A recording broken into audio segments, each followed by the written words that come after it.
Welcome back to Can-Am Connection, ladies and gentlemen. Jody, you're back. I'm back. Last week. Sorry, guys. Had to work real late and came home and just crashed. So sorry about that, everybody. But yes, I'm back in full force. Looking outside the window, snow and all. Ryan and I kept it down talking about strongman and stuff like that. Tim showed up for a while, and we talked about Mike Tyson. Oh, God. Yeah, my Jesus. Let's talk about the most important thing in the world happening right now.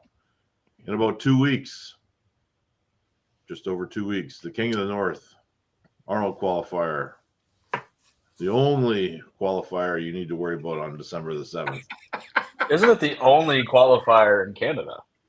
It is the only qualifier in Canada.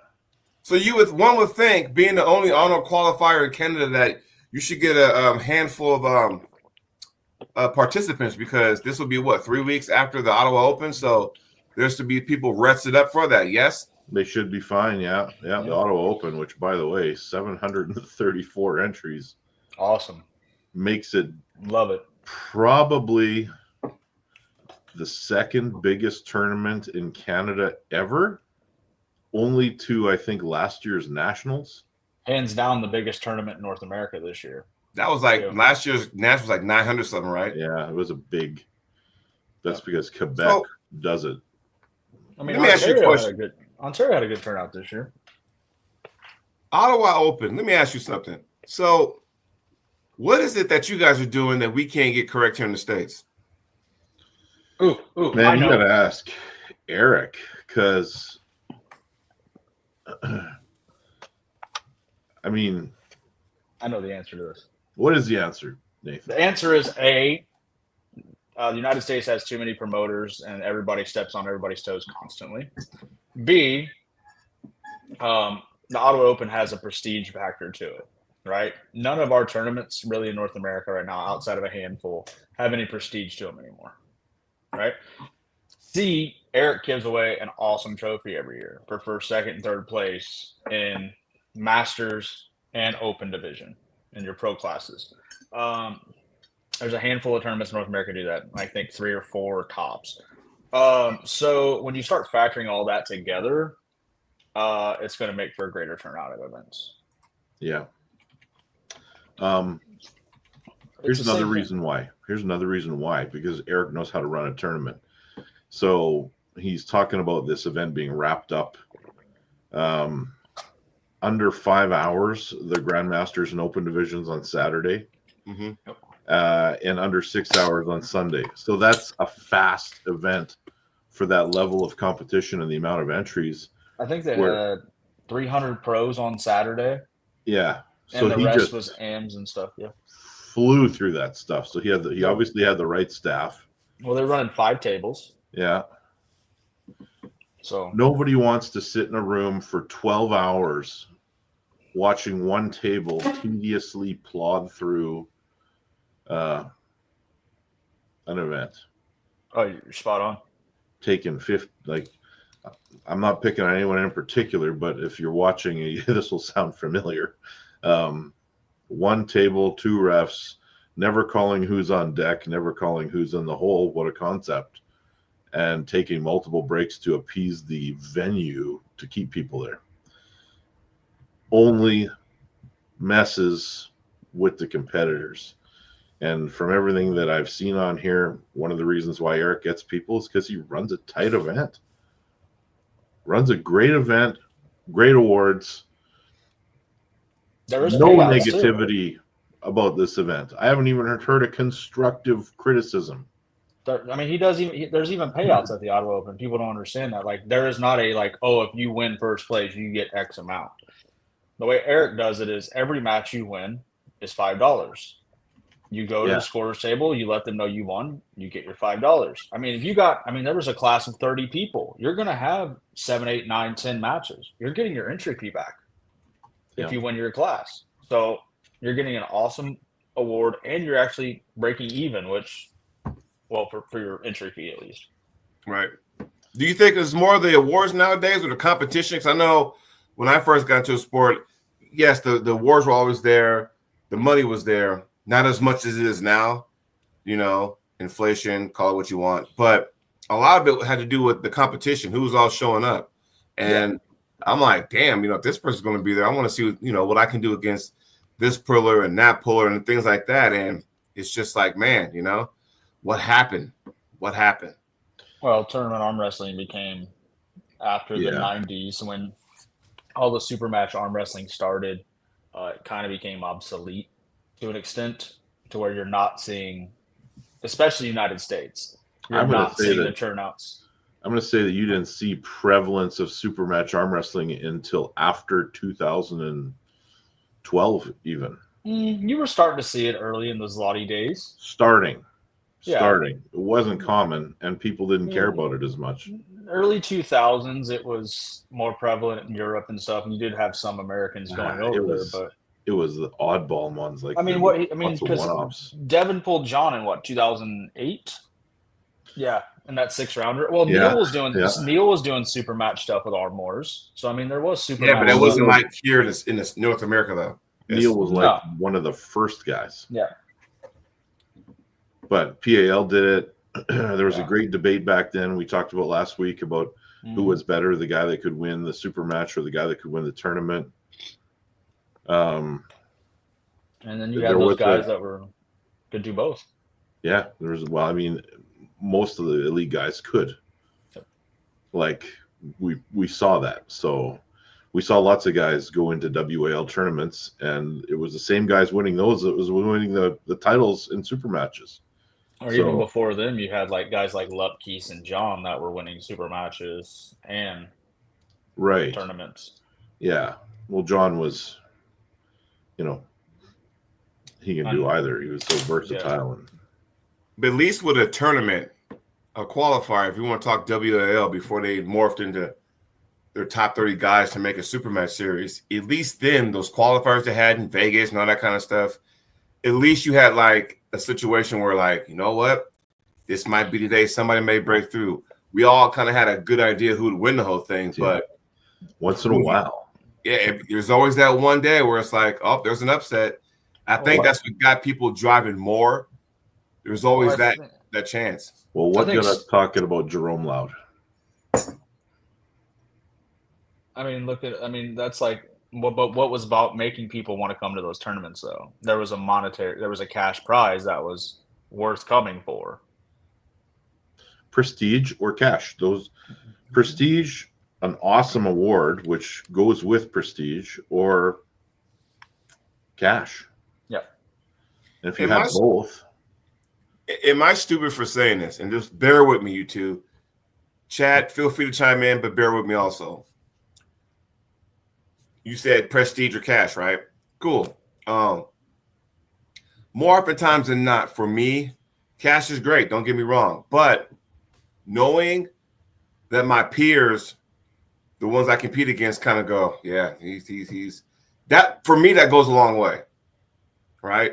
And like I said, I'm cut from a different cloth, so that may sound stupid, whatever the case may be. But, knowing that my peers understand that, okay, Jody ain't nobody to sleep on, it's a respect thing. That's just me, though, I still think you get that regardless of if you're, you're still – but it's nice to still get some money back to help offset the cost of your trips if you are making trips out of state. We can talk about that in a second. You want to know my theory on that? Have I ever told you my theory about that, Nathan? I might have told FB back in the early years of this show, but so check this out.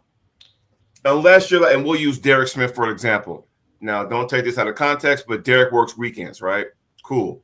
So if he were to go to a tournament, now I see Derek asking hey, if I'm going to go to your tournament, I work weekends. That means that I got to at least get paid what I would normally work that day I'm missing. I don't see that honestly. I think you have to carry a lot more clout than a lot of people in order to be able to set that. Oh, hey, you want me at your event? You're going to pay me X. But there are people out there who say that. I've heard that phrase. Oh, I know. Yeah. It'll have to cover my trip. I'm like, okay, well, what the fuck? And because again, we'll use what theory do you want to use? You want to use the Disneyland theory or the Las Vegas? Pick one. It doesn't matter. You pick your poison. Okay, we'll go Disneyland. Okay, now you guys going to Disneyland, you'll have to save basically a year in advance to go, right? And the whole family. Now, you mean to tell me all that money you save, and we're talking, going to the Disneyland park, day 1, day 2, all that kind of stuff, your hotel, whatever. You mean to tell me that once you leave and that vacation is over, that you want all that money back that you put in? That's not going to happen. Las Vegas, same thing. Unless you get on the slot machine or gambling ever, all that money you say to go to Vegas, it's going to cost you a pretty penny depending on where you go, where you stay. You're not getting that money back on your way back home. So when I hear some pullers say things like, well, it has to pay for my trip over there, I'm like, and for what? What the fuck are we doing? Well, I mean, if you're okay, so like Ryan, you came out and did the super match with Robbie, and your travel and stuff was paid for that. Of course, it's a super match, but Yeah. I understand that. But if you're saying, oh, if you want me to pull your tournament, you're gonna have to pay me. Nah, you can piss off. Sorry, I think that's stupid. Like, I mean, I have some super matches coming up in February that we're setting up, and yes, the people that are coming from further distances, we are aiding their coming in. Why? Because that's what we should do as a promoter. But it's their choice if they want to pull the tournament. We're just covering them to pull a super match. After that, it's up to them what they choose to do. So if they want to, waste money to pull, or if they want to pay their money to pull the tournament, that's on them. Mm-hmm. So, it's I think where we run into problems is the guys that think they're owed money to come ask for it way too early. So they haven't established themselves quite enough. So let's say, obviously, like I'll use John Brzenka as an example. He's coming to your event. You're probably going to make that money back if you pay him to come and pull even a tournament. Yeah. People are going to want to meet John. They're going to want to pull John. He's going to come. He's going to make a difference in your attendance, right? I mean, when John pulled Dimitri out here, that venue was wall to wall, shoulder to shoulder, butt to butt. I mean, so John is justified in asking for money to come to your event. Or Hutchings when he pulled Corey West out in East Texas. Yeah. That's completely reasonable because they packed that place. So then we'll take a guy. Let's take a guy that's, well, I won't even name names because I don't want to insult anybody, but say a guy that has just established himself a little bit and now asking for money to come. Well, he's not moving the needle. He's not getting paid. Yep. It's like if, take a guy like Matt Mask. He's a needle mover. People want to see him pull. 100%. If even a guy that is more accomplished than Matt Mask, that has more accolades, has more titles, can't necessarily ask for the same amount of money he's going to ask for because he's going to make a difference in the attendance where there's lots of world champions that just won't. Yeah, because they don't resonate with the fans as much. Well, it's like the social media effect, right? Yeah. If you look at it, we'll use Devin as a great example. Is Devin getting paid more than other pullers to go to events? Absolutely. Why? Because more people are going to tune in to see him. So obviously, you bring in a greater monetary value to an event or a company, you're going to get paid more than another person that brings in less. Yeah. I mean, it's basic economics, right? Yeah. Like, I understand when people say, I want to have my trip paid for. If they're saying that in the vein of they'll only go to tournaments where there's a cash prize, then it's kind of on you to get into that cash position. And if you don't, then you go home empty-handed. That's the way the sport was when I was coming up. It's like Texas State. It's like Texas State this past weekend. If you showed up, you pulled well, you got a chance to win $500 an arm per class. Yeah.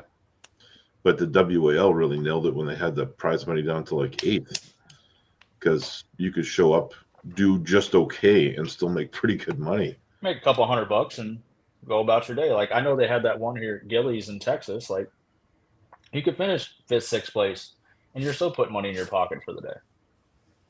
I remember coming home with I think I got a 2nd and a 4th at the WL finals, and I came home with like $5,000 in my pocket. And I think when everyone, a big chunk of the people got to buy that apple, they kind of just like, this is what I want. I'm never going back to what it used to be. Well, I think too, everybody got spoiled in those days, right? With that style of arm wrestling. I don't mean like the grip and the setup and stuff. I mean like having a monetary payout at every event. Whereas now, the tournaments don't carry, especially United States. We can use United States for example. Like the reason Canada has such good turnouts at the Ottawa Open and their nationals is they only have one nationals, and the Ottawa Open carries a lot of clout. I mean, even to people in the United States. Like next year, I'm already my trip's already planned to go to Ottawa and compete because I want to do that myself. So, I mean, with us having so many nationals and being oversaturated, in my opinion, with tournaments consistently, tournament arm wrestling in the United States doesn't carry as much clout as it does in places like Canada or Europe. Because Europe, you have one Europeans, right? Like,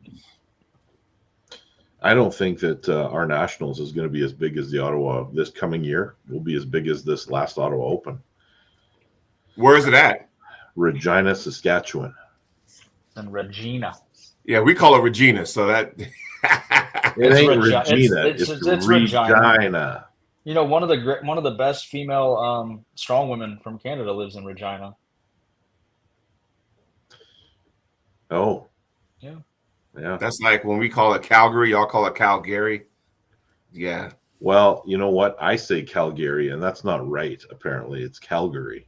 That's the right way to say it. So that's how Bret Hart says it. Yeah. I used to make all the Californians mad when I would mispronounce all the city names on purpose.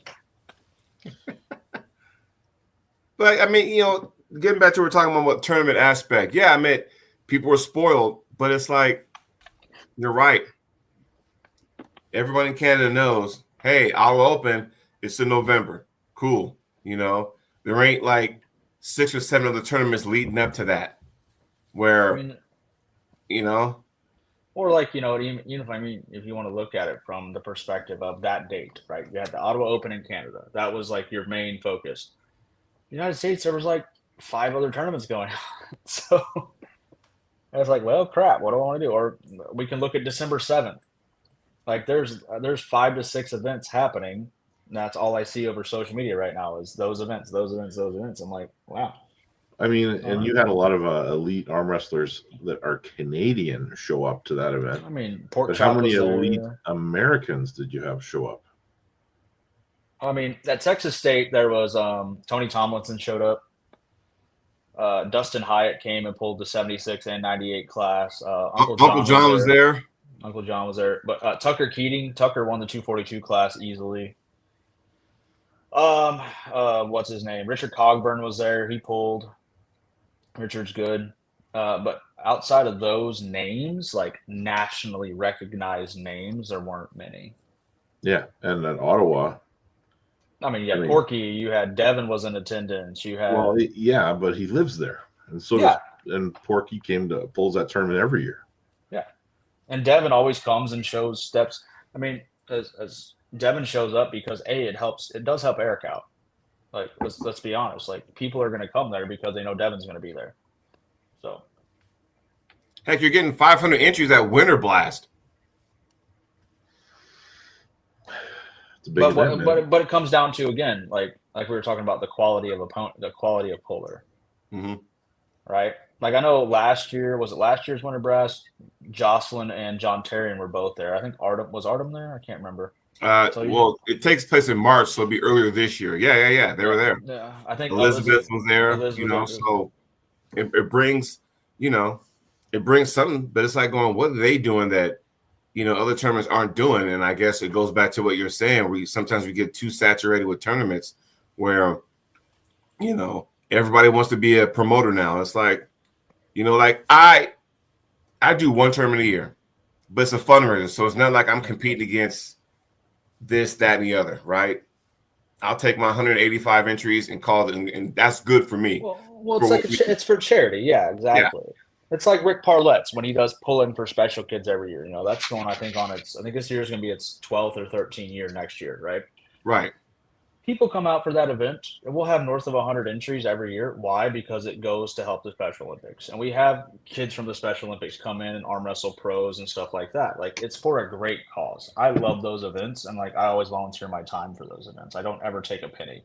Right. But like, I think Texas is doing one thing right with Texas being such a big place, right? You have regionals, you have north, south, east, and west, and a central based upon where state's going to be. Because if you drive from one side of Texas to the other, you're talking 8+ hours.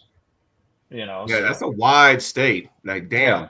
So like for me here, let me give you an example. So next year, state's in El Paso. For me, that's an 8-hour drive if I drive to El Paso. I bet you Freddie Sanchez will be there. I mean, it is in his backyard. So, but Texas does it, in my opinion, right because you have the regionals. Then at state, if you win your regional, you don't pay to pull at state, right? So it gives you incentive to go to a regional to qualify. Right.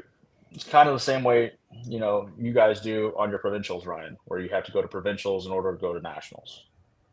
It's similar. It's a similar concept, but a state compared to a national. I do like the way you got, and I talked to Billy about that because, and I mentioned it to you yesterday too, Nathan. I was watching, so I didn't get a chance to watch the Texas State live, so I watched it yesterday on my day off from work. I'm kind of, folding laundry, watching it, kind of going, it's pretty cool. I'm thinking, man, and of course, a light bulb went off. I'm thinking, how would I do in something like that? But then I was like, well, wait a minute, they got qualifiers, and anybody can come to state, right? But like I said, if you're from Texas, it gives you incentive to go to a regional, so you don't have to pay your entry into state because the entry in state is more expensive than an entry into your regional, right? Okay. So you are saving money essentially by qualifying at your regional to not have to pay at state. Gotcha. So it saves you a couple bucks.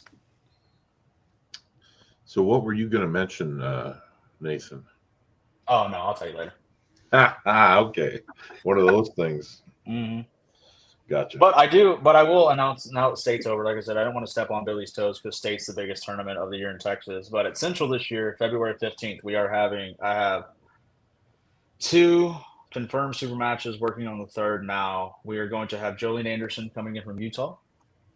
And Jolene Anderson is pulling 2 matches. Oh, I know one of the opponents are because she let the cat out of the bag last week. One on the left and one on the right. Who did she tell you she's pulling? Well, actually, her opponent told me Elizabeth. Yes. So Jolene is pulling Elizabeth on the right hand. And with Jolene being here, because Jolene is crazy and I love her for being crazy, she is going to pull Jocelyn on the left arm. Woo! For Jocelyn's number 3 spot in North America. You know what? That's when? February what? February 15th, the day after Valentine's Day. That'd be an awesome birthday gift. Well, what the fuck? Where's that at? It will be in Dallas. Venue not confirmed yet. We are working on the venue, but like I said, we're getting the flyers out now because we want to, we're trying to put the women, myself, Danny, and Sarah are trying to put the women at the forefront. Billy's also there. We're building all the flyers. So, the 4 of us, Billy, Sarah, Danny, and myself, we're putting, we have the number 1 female in North America right hand and the 54 plus, and the number 1 female in America 54 and below at the same event at the same time. So you have the 2 best right-handed pullers in North America going to be at the same event. So we're trying to put the ladies at the forefront for the super matches on Saturday. As you should. That'd be an awesome birthday gift to come to Dallas. Let's go. Because Lord knows the Cowboys ain't doing a damn thing these days. But hey, that's another story. We're hoping Robbie will be healed by then and will be making his trek back up the rankings as well. So, what about the you guys planning on going to the Arnolds? Either one of you? I did not qualify, so no. You have another chance. You have another opportunity. You can go to Tim's event or Ryan's event, so it's still out there. Yeah, but I plan on going. I'm trying to set up going out to New Jersey the following week to go to KOT. So, and then it would be a very busy month of travel. All I gotta do is place top 3, right? Then you qualify. Okay. If I qualify, now will I go? I want to, but then that's a conversation that needs to happen with you guys off the air. Gotcha. We have a few of those today, apparently. Yeah. So we're gonna have to end the show early because I need to hear these things, and I have to end it early anyway. I do have a question though. I know this may piss some people off, but how do you guys feel about people that say they're quote unquote pro on one hand and quote unquote amateur on the left hand, on the other hand? I think that's a reasonable thing to say. Okay, here's a question then. So let me use Todd Hutchings for an example. Is that a good example? No, because Todd's still good on his left. He's good, but okay, well, he's elite on one, and yeah, would he be elite on the other? He's still top 20 North America on the other. Probably, okay. I'd say top. Well, he's higher in top 20 North America. Well, let's take Rich Lepke's. Well, that's a terrible one because Richard's good with both arms. He does not arm wrestle left-handed. That's still. I'm sure he'd still smash most people. He does not arm wrestle left-handed at all. Well, okay, so once you get established, right, on one arm, doesn't mean you get to go down a couple notches on the other arm because you don't pull it as much, right? That's my honest opinion about that, because I tell you what, John can still pull left. He just knows his elite from the right. He won WAF Worlds left-handed. Yeah, right? That doesn't mean John's going to say, I'm going to take an amateur. I'm going to pull amateurs or whatever. Once you establish yourself up there, it doesn't matter what hand it is. The reason I ask, I see a lot more of it happening throughout North America, right? Where you'll have people that are like, oh, I pull pro at this event because there's not as many people. But if I go to an event that's large where there's really good people, I'm going to pull amateur. I'm like, that doesn't work that way. That's stupid. Look, you use Travis, for example. We all know he's world-renowned left hand, but he won his WAF World title right-handed. So go figure, right? He won his WAF World title, and that was not an easy class either. Exactly. Beating Vovoda. So that doesn't mean, you see, does that make sense? Question. Like I said, it's something I've been seeing more and more at tournaments. And I'm just like, I don't get how you can be like, my left's not anywhere near my right, but if I'm going to an event, I'm not going to pull amateurs. Right. What about Oleg Zoc? Oleg still pulled pros. I've watched him pull pro at an event on right hand. Really? Mm-hmm. I remember I saw. I forgot what tournament was that. I did see him pull right-handed at an event as a pro, just to get a feel of how the refereeing was going to be. So he basically went in there and went 0-2 right-handed, so he could see how the referee. That's not just because he entered it doesn't mean he's a pro. Well, his right arm is as big as round as this damn pill bottle. Yeah. or that Hellboy kid. Like, he's got one giant. Matthias Schlitti, yeah. Yeah. But it doesn't mean that you should downgrade yourself and.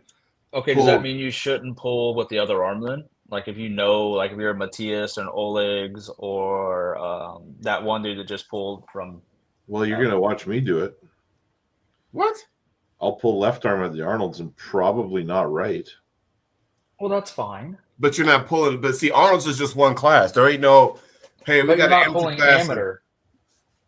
Well, it's because there shouldn't even be an amateur, if I'm being honest. Amateur is everything up to the WAF. That's amateur. That's still technically amateur, yeah. Okay, so if you're going to call it, just saying something is pro doesn't make it pro. Pro means there's generally a cash prize in there. Just say open. Yeah. Okay, amateur and open. How about that? Because, I mean, like right now, with all the issues I have with this right here on the right, doesn't mean I'm going to go ahead and pull amateur. No, so I would have no issues for me, right? This is me. If you're pulling pro with, like, let's say left arm, and then you're like, well, my right's not up to the open level, so I'm gonna, and you're old enough to pull masters or grandmasters, no issues, but you're still not pulling, the amateurs. Right. That's my. That's the other reason. Like, you got so many different organizations throughout North America, and they're having pro and amateur and novice and semi-pro and all this bullshit. Okay, but how do you govern what's what? Like, who pulls what class where? Because if the weight classes are different, there's different criteria. Corey's doing that with his Colorado State based upon their errors rating. Okay.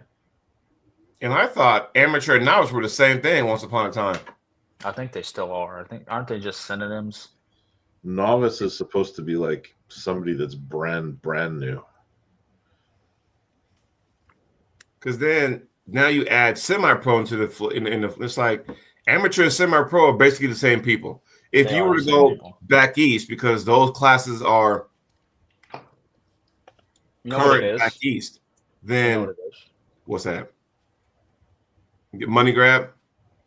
At certain events, yes, because like it's different for Corey, like I said, because he breaks it up based upon an errors rating, right? A tier system. Like you have between X and Y, X and Y, X and Y.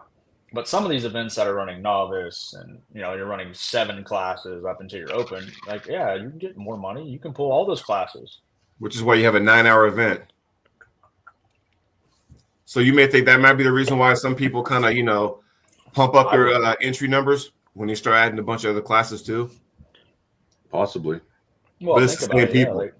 Yeah, it's the same people. Okay, you can have an event that has 75 entries, but if you have 50 people there or whatever, and they're all pulling, like if everybody's pulling one class, you only have 50 entries, right? But if you have people pulling multiple classes, which happens a lot, you're going to look like you had a good turnout of 150 to 200 entries. Right. And that's why arm wrestling always, you hear about entries, you don't hear about people. Yeah. Competitors, not, yeah. Clifton says semi-pro was made because people need to feel good inside. That's why amateur was made. Well, I mean, again, though, I understand there's levels to this sport, but don't start making extra levels, because then it's like, what are we doing? Now, some may benefit from it, others may not. But, I look at it as like, I just thought that amateur and semi-pro are just, you're going to have the same people in there. Well, I think what shoots it in the foot too, in my opinion, is there's no distinct cutoff between X and Y, right? Between your amateur and your open. Because then, like, okay, if you're an amateur and you're pulling open too, well, are you an amateur or are you an open class puller? Like, the way Leonard and Denise used to run their events is if you were an amateur, you could pull amateur until you won amateur, and then you were no longer allowed to pull it. yeah, which makes sense, right? Yeah. Like, so I could have showed up as a world champion, pulled still ams. pulled amateur. They Yeah, would have see, let no. me do that. I'd have hit you in the kneecap if you tried that. But they would have let me do it. So my first because everyone's different. Everyone progresses differently. So Kneecapped. my first event, official sanctioned event, was March 2011. And by the time July came around, that was the last day I pulled amateur and the first day I pulled open. I mean, it's 4 months. I mean, that's, yeah. Yeah. Anthony's very similar. Anthony pulled one event as an amateur and never pulled amateurs again.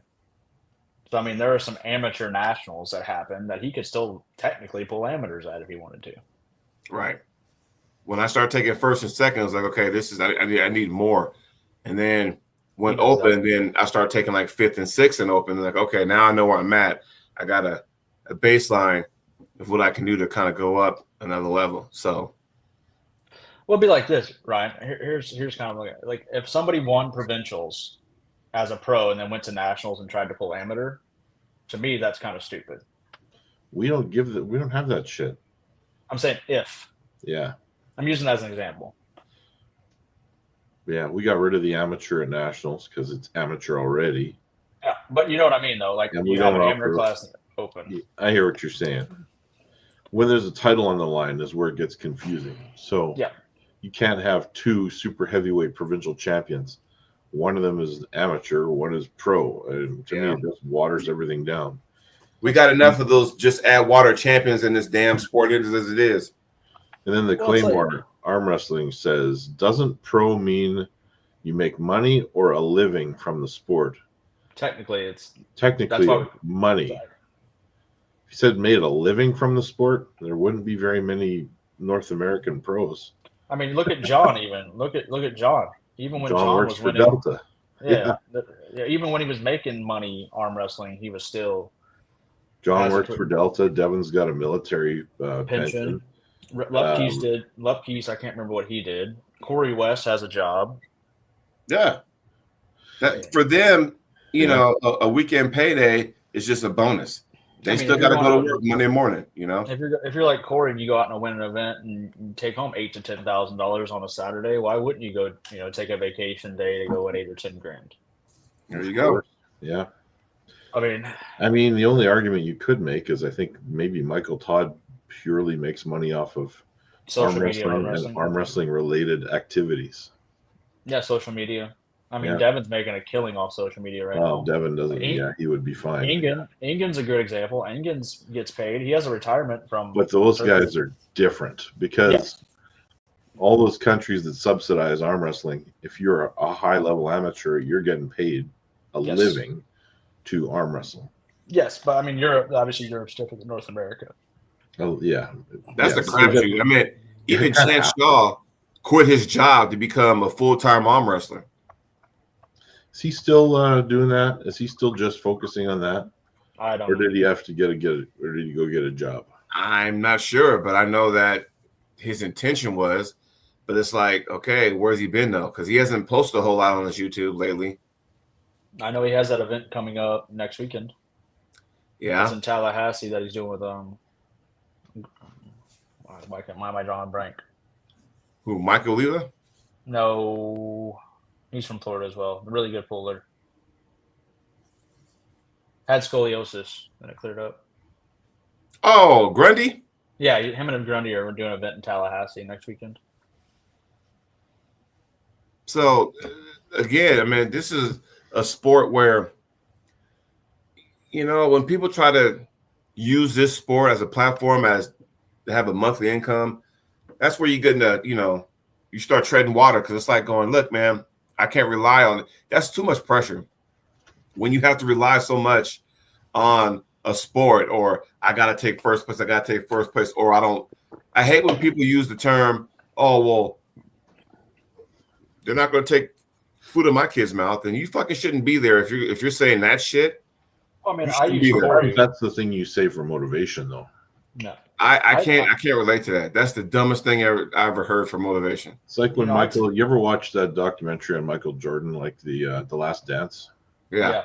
And it talked about the shit he would tell himself to get psyched up for an event. Yeah. Or Eddie Hall when he talked about doing the 500 kg deadlift. And it was like none of it was true. Like some of that stuff never happened, but it's things he told himself in his mind to get himself motivated to go in there and kick ass. Like Eddie said, I don't know if you guys watched it, but he said that when he stepped up to the bar, the only image he had in his head was that it was a car laying on top of his kids and he had to get it off of him. I won't even tell you what Matt Mask once told me he visualizes when he is going up to a match, but it was pretty horrific. Like, I wouldn't even be able to do it. Yeah. But you have to have it, right? I mean, it's essentially a combat sport, so you need to be focused and ready. And I mean, I get that. Maybe because I'm just not wired that way. It's just like, what are we talking about? Like, what the hell? What? That's just thinking like that. It's just gives me the heebie-jeebies. Like for me, like I go back to the military days and like before I pull a match, and that's what I start thinking of. So everybody's got their own different way of psyching themselves up or getting in that mental headspace, right? Something that brings out the fire.